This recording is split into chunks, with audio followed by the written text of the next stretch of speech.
Roozan maal taati? Maaltu ishee boochisee? Maaltu onnee ishee cabsee? Nageenyi fararra waaqayyo bakka jirtanitti isiniif haa baay'atu. Akkam jirtu nagaa keessanii? Nagaa koo galata waaqayyo. Egaa miidiyaa kanarratti kan ba'u baay'eedha. Kan dhugaa ba'us, kan soba ba'us hundumtuu jechuudha waluma keessa. Garuu waaqayyo lubbuu ishee hamaaru. Boonii dhugaa baay'ee gadda ummata baay'ee onnee cabseedha. Baay'ee gaddi nama gaddisiisudha jechuudha. Erga ishiin boqattee warreen haadha ishee ilaalanillee waa baay'ee jedhanii waa baay'ee haasa'an jechuudha. Du'aa ishiillee waqasanii garuu baay'ee nama gaddisiisa. Waaqayyo lubbuu ishee hamaaru. Amma immoo Roozan maal taate boosii? Maaltu onnee ishee cabsee akkanatti ishee boochisee? Dhugaa dubbachuufi Roozan erga biyya Arabaatti deebitee erga biyya Yemenii karaa biyya isheetti galtee abbaa ishee fudhatte dhugaa dubbachuufi qormaata baay'ee dabarsaa turte jechuudha. Heerumtee illee bultii qabattee garuu yoo waaqayyo nama eebbise malee bultii qabataniif bultii namaaf mijooftee hin taa'an jechuu miti. Kun hireedha jechuudha. Hiree waaqayyooti. Isheen illee hiree ishee ta'ee abbaa manaa ishee wajjin gargar baate jechuudha. Abbaan manaa ishee dhiirri yeroo kana dhiirota muraasa kan amanamummaadhaan waaqa uumaa isaanii sodaatanii amanamummaadhaan jiraatan muraasa isaaniiti. Baay'een isaanii immoo onnee dubartootaa cabsu jechuudha. Onnee haadha manaa isaanii cabsu jechuudha. Kanaaf isheen illee abbaan manaa ishee akkuma beektan duraan biyya alaa ture, achi dhufee wal fuudhanii booda deebi'ee deemee jechuudha. Deemnee yoo inni kan biraa fuudha. Akkas dhiirri tokko jechuudha. Baay'ee nama gaddisiisu dhugaa dubbachuufi isheen illee ergasii isa eeguuf yaaltee garuu hin taane jettee amma Sa'idootti illee heerumuuf jettee Sumayyaa sodaattee achiin addaan kuttee isallee dhiiftee amma immoo yaa gammachuun na boocisaa jetteerti. Yaa gammachuu kan gammachuu siif haa ta'u. Gammachuunis nama boochisee kan gammachuu siif haa ta'u. Waaqayyo kan gammachuu siif haa taasisu. Jireenya kee siif haa sirreessu. Bultii ho'itu siif haa kennu siin jechuun barbaada.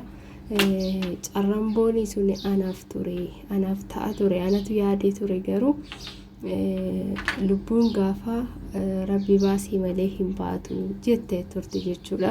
Kana yaaduus hin qabdu. Dachee kanarraa hamma waaqayyo si uume si jiraachise jiraachuu qabda malee harkaan lubbuu ofii balleessu jechuun cubbuudha. Inniyyuu cubbuu guddaadha jechuudha. Dhugaa dubbachuuf cubbuu guddaadha.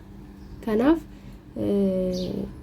nama yoo gargar bahan maaf lubbuu ofii balleessu? Dhugaa baay'ee tokko nama jibbisiisa. Isheen illee kayaa amma dhiisteerti. Lubbuu balleessuun illee hagam akka dogoggora ta'e garuu amma nama naa yaadu nama akka abbaa kootti naa ta'u argadheen jira jettee jirti. Naaf kennee jira rabbiin koo jettee jirti. Waaqayyo dhugaa siif haa taasisu. Boo'ichi kee dhugaa kan gammachuu siif haa ta'u siin jechuun barbaada dhugaa dubbachuufi maaliif namni yeroo tokko qormaanni yoo baay'ate illee gaarummaaf namaa ta'a dhugaa dubbachuuf jechuudha. Gaarummaaf namaa ta'a. Qormaanni namatti baay'atu illee xumuri namaa hin bareeda jechuudha. Qormaanni yoo isinitti baay'ate obsaan dabarsaa. Dhugaa obsaan dabarsaa. Hagamillee yaa ulfaatu hagamillee haa baay'atu qormaanni dachee kanarratti namni kamiyyuu qormaata kan hin dabarsin hin jiru dhugaa dubbachuuf. Kanaaf isa darbuuf immoo obsa nama barbaachisa jechuudha. Obsi riqicha jireenyaati. Obsi waan guddaadha jechuudha. Kanaaf yoo obsa qabaatan wanti hin dabarre hin jiru. Wanti hunduyyuu hin darba dhugaa dubbachuuf. Waan hin taane waan gadhee yoo yaadan immoo seexanni waan gadhee sanitti akka jabeessite waan gadhee san akka yaaddu si taasisa jechuudha.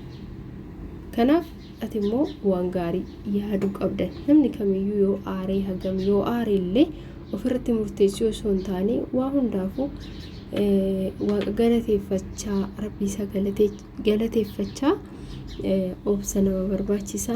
Yoo obsan hunduu ni darbaa, hadhaan darbee mi'aan ni dhufa jechuudha. Kanaaf ka Roozaayyee waaqayyoon kan laphee keetii yaada laphee keetii siif haa guutu, jireenya maqaa boqonnaa gaarii itti argattu, bultii gammachuun itti jiraatu siif haa taasisu jechuun barbaada. Mee isinillee yaada keessan toora yaada irratti yaada keessan kennaafi isiniin jechuun barbaada. Egaa viidiyoo biraatiin haga walitti deebinutti nagaan ta'aa isiniin jedha. Like, share, subscribe.